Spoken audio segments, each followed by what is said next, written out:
आप सब लोगों को मेरा नमस्कार।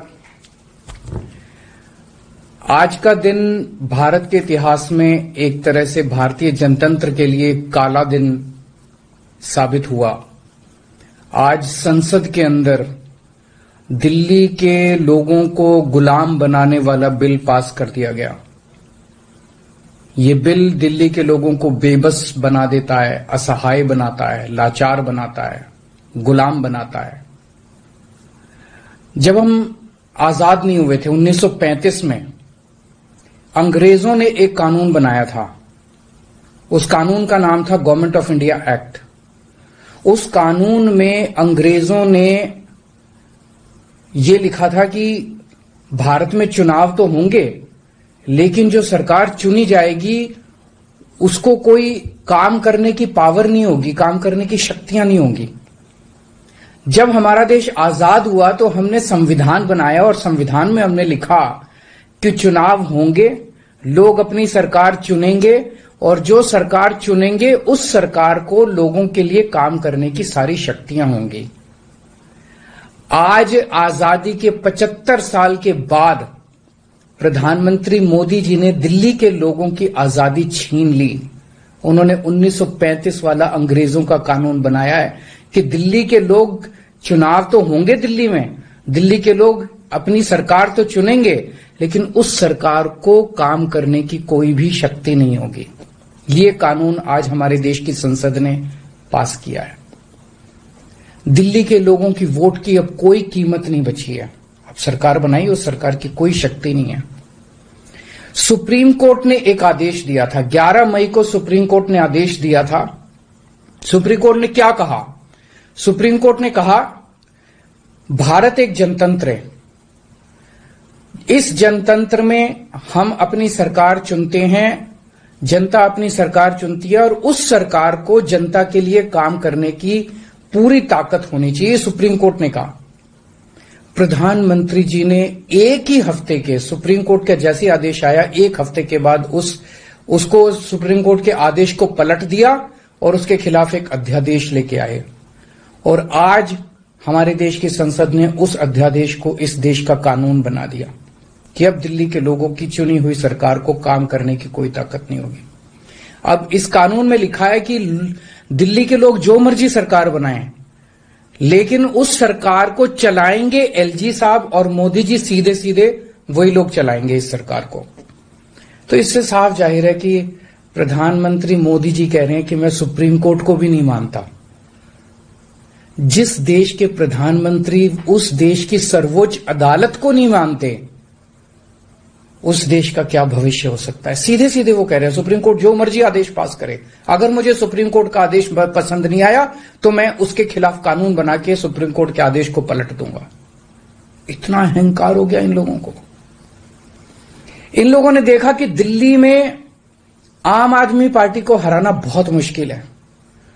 पिछले 4 चुनाव सीधे सीधे 2013 में, 2015 में, 2020 में और उसके बाद एमसीडी का चुनाव, सीधे सीधे 4 चुनाव बीजेपी आम आदमी पार्टी से दिल्ली में हार गई।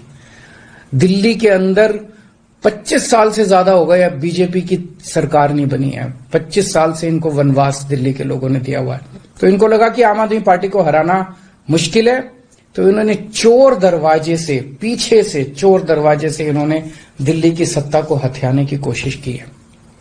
दिल्ली के लोगों ने एक बार आम आदमी पार्टी को 70 में से 67 सीट दी और 3 सीट बीजेपी को दी। दूसरी बार 70 में से 62 सीट दी और 8 सीट बीजेपी को दी। तो एक तरह से दिल्ली की जनता ने चिल्ला चिल्ला के बीजेपी को कहा है कि दिल्ली के अंदर दखलंदाजी मत करना। प्रधानमंत्री जी को साफ साफ शब्दों में दिल्ली के लोगों ने कहा, 7 सीट उनको नेशनल चुनाव में 7 सीट दी और दिल्ली के चुनाव में 3 सीट दी।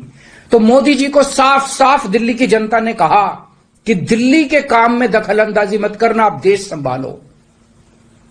लेकिन मोदी जी कहते हैं मैं जनता की बात नहीं मानता। इतना अहंकार हो गया, ना जनता को की बात मानते, ना सुप्रीम कोर्ट की बात मानते। और आपको पता है इस कानून में क्या लिखा है, जो कानून आज पास किया है? इस कानून में लिखा है कि दिल्ली के ऊपर से नीचे A category, B category, C category, D category, जितने दिल्ली सरकार के कर्मचारी हैं, उन सारे कर्मचारियों को के बारे में सारी पॉलिसी केंद्र सरकार बनाएगी। उनकी ट्रांसफर पॉलिसी, कौन अधिकारी, कौन चपरासी क्या काम करेगा, ये देश के प्रधानमंत्री बैठ के दिल्ली सरकार का कौन सा चपरासी क्या काम करेगा, कौन सा चपरासी फाइल उठाएगा, कौन सा चपरासी चाय पिलाएगा, कौन सा चपरासी खाना, ये काम रहेगा प्रधानमंत्री जी को। इसके लिए प्रधानमंत्री बनाया था देश का कि आप दिल्ली के चपरासियों की ट्रांसफर पॉलिसी बनाओगे बैठ के प्रधानमंत्री बनके। आप केंद्र चलाओ ना, आप दिल्ली के अंदर क्यों दखल अंदाजी कर रहे हो? आपको क्या लगता है ऐसा क्यों कर रहे हैं? वो ऐसा इसलिए कर रहे हैं क्योंकि पिछले 7-8 साल में बिना किसी पावर के भी हम लोगों ने जो काम किए हैं, हमने इतने शानदार स्कूल बनाए, इतने शानदार अस्पताल बनाए, 24 घंटे बिजली कर दी, बिजली फ्री कर दी, पानी घर घर पहुंचा रहे हैं, सड़कें बनाई, इतने सारे काम हम लोगों ने कर दिए। इनसे वो काम नहीं हो रहे।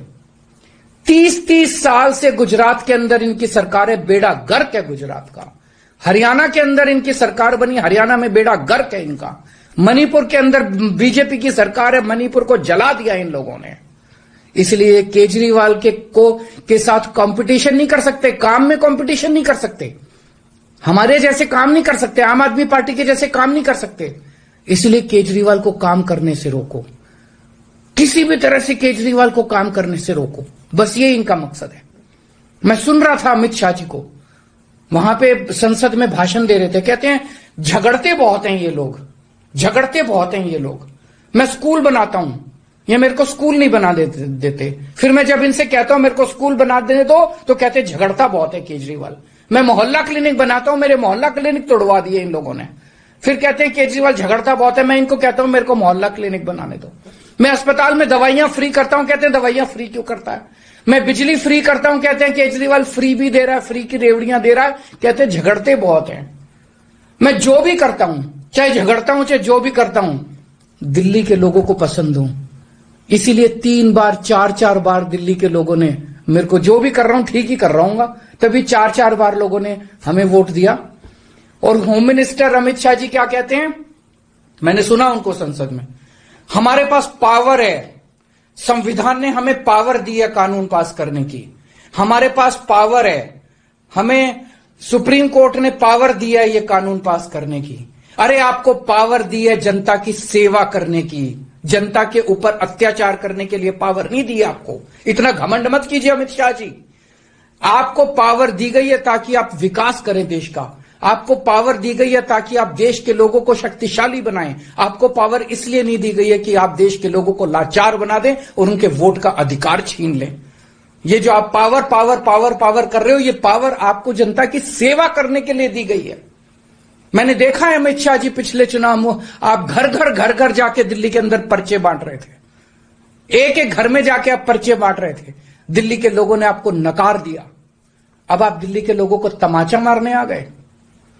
केजरीवाल से नफरत करते करते इस नफरत में इतने अंधे हो गए कि आपने दिल्ली के लोगों के ऊपर अत्याचार करना चालू कर दिया।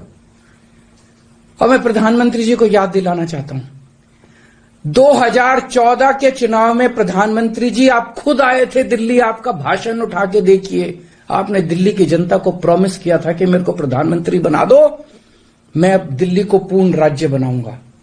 उसके पहले, हर चुनाव के पहले भारतीय जनता पार्टी ने आंदोलन किए हैं दिल्ली के अंदर दिल्ली को पूर्ण राज्य बनाने के लिए। और आज आप लोगों ने दिल्ली के लोगों की पीठ में छुरा घोंप दिया, अपनी वादे से मुकर गए।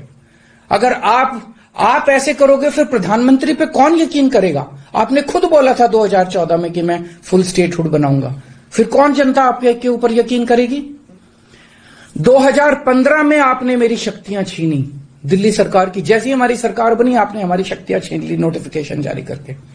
फिर भी बिना शक्तियों के हमने काम किया और दिल्ली की जनता ने मेरे को 2020 में 62 सीट दे के दिल्ली की जनता ने आम आदमी पार्टी की सरकार बनाई। क्यों? क्योंकि मैं दिल्ली का बेटा हूं और आप दिल्ली के नेता बनना चाहते हो। दिल्ली के लोगों को अपना बेटा पसंद है और दिल्ली के लोगों को आप जैसे नेता नहीं चाहिए। हम दिल्ली वाले दिल्ली से बहुत प्यार करते हैं और हम जानते हैं कि बीजेपी दिल्ली के लोगों से नफरत करती है, दिल्ली वालों से नफरत करती है। इस बार दिल्ली के लोग बीजेपी को एक भी सीट नहीं देंगे, लोकसभा में एक भी सीट नहीं देंगे। इस पूरे संघर्ष के अंदर बहुत सारी पार्टियों ने, बहुत सारे नेताओं ने दिल्ली के लोगों का साथ दिया।